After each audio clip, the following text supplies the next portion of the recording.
Good day everyone, I'm Romelinda Pasi, BAFM-2A, Group 5 Quarantine. My report is about global division. What is global divides? The global divides describes global disparities primarily between global developed and developing countries in regards to access to computing and information resources such as internet.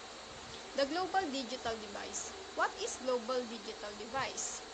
The internet expanding very quickly, and not all countries, especially developing, are able to keep up with these constant changes. The term digital device doesn't necessarily mean that someone doesn't have technology. It could mean that there is simply a difference in technology. These differences can refer to, for example, number 1, high-quality computers. Number 2, fast internet. Number 3, technical assistance. Number 4, and lastly, telephone services. The differences between all of these are considered as a gap. Thank you. Hi everyone, I'm Clarissa and Roberto from BAFM-2A, Group 5, Quarantine. The report is all about global division. Why is there global division? The global divide is caused by political power, economic dependency, the important exploration of resources. Poor countries are dependent on more powerful countries due to debt.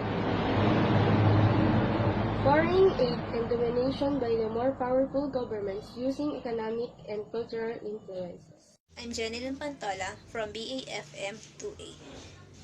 My topic is all about what is global division of labor. International division of labor, the specialization of particular countries in distinct branches or production, whether this be in a certain products or in a selected production process. There are 4 forms of division of labor. First, occupational or sample of division labor. Second, division of labor into complete processes or complex division of labor.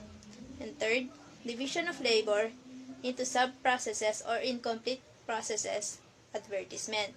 And the last, territorial or geographical division of labor. Thank you. Good day to everyone and good day to you, sir. I'm Russell from BAFM-2A and I'm discuss the topic that about advantage and disadvantage of labor division.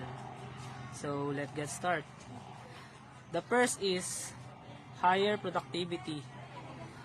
Advantage of high productivity can lead to lower unit cost. This cost saving might be passed on to consumer in a lower prices, encouraging higher demand. The next is lower cost. In advantage, lower cost, the most obvious benefits to lower your price is that you'll attract more buyers. The next is invention. In advantage, this increases the possibility of invention and innovation of division of labor, thereby facilities, mechanization, and automation of jobs, use of machinery, reduce stress and strain on workers. The next is greater cooperation. So, greater cooperation in advantage. Job cooperate with each other, result in greater cooperation. Discipline among worker. Beside, each worker is assigned to tasks best suited to him. The next is better goodwill. In advantage, better goodwill, higher efficiency, and better quality of work to help and satisfy customer and earn higher profits. As the supply of variety of goods in the society increases, people can enjoy higher standard of living than before. So let's proceed the disadvantage of division of labor. The first is monotony.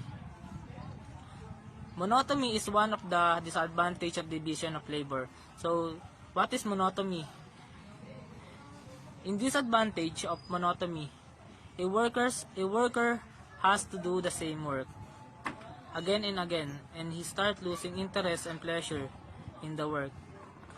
The work become monotonous in nature and boredom arises. The second is lack of responsibility. In disadvantage, lack of responsibility is no individual can be held responsible if anything goes wrong. Involvement of workers in their work is reduced. The next is lack of job pride. In disadvantage, lack of job pride, since every worker produces only a small part of product, he cannot pride in ultimate result.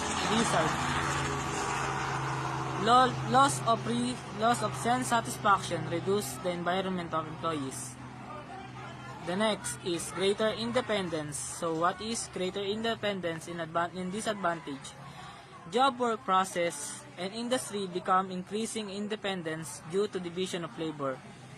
Any problem or defect in one part may cause disturbance and dislocation in the entire process of the production. And the last is limited market. Limited market, the limited market is the disadvantage that cause the extent of division of labor is limited by size of the market demand. Division of labor is possible only when the scale of production is not always possible, and it suffer from the evil of factory system. So that's all. Thank you. Hi everyone, I'm Clarissa and Roberto from BAFM-2A, Group 5, Quarantine. My report is all about Northern and Southern Hemisphere and the First World Model. Northern and Southern Hemisphere. Why is there a global North-South division? There are many causes for these inequalities, including the availability of natural resources, different levels of health and education, the nature of a country's economy and its industrial sectors, international trading policies and access to markets, how countries are governed in international relationships. Four Worlds Model. The term First World refers to a so-called developed capitalist industrial countries, a block of countries aligned with the United States after World War II, with more or less common political and economic interests like North America, Western Europe, Japan, and Australia. Hello everyone, my name is Anjanette Ocampo from BAFM-2A, Group 5 Quarantine. My report is a continuation of Four Worlds Model. Second World refers to the former communist socialist industrial state, formerly the Eastern Bloc, the territory and sphere of influence of the Union Soviet Socialist Republic. Today, Russia, Eastern Europe, example Poland, and some of third state, example Kazakhstan, as well as China. And third world, despite ever-evolving definitions, the concept of third world serves to identify countries that suffer from high infant mortality, low economic development, high level of poverty, low utilization of natural resources, and heavy dependence on industrialized nations. These are the developing and technologically less advanced nations of Asia, Africa, Oceania, and Latin America. Third world nations tend to have economies dependent on the developed countries and are generally characterized as poor with unstable government and having high rate of population growth, illiteracy, and disease. A key factor is the lack of middle class with impoverished millions in vast lower economic class and a very small elite upper class controlling the country's wealth and resources. Most third world nations also have a very large foreign debt. Hi, my name is Roberto M. Obrero from BAFM-2A. Here's my report, Global North and Global South. Let's talk about Global North. They indicates United States, Canada, Western Europe, outermost regions of the European Union. Second one is developed parts of Asia, Australia, and New Zealand. The third one is home to all members of G8 and the 4 of the 5 permanent members of UN Security Council. Let's talk about Global South. They indicates African Latin America, developing Asia, including Middle East. Hi everyone, I'm Clarissa and Roberto from BAFM-2A, Group 5, Quarantine.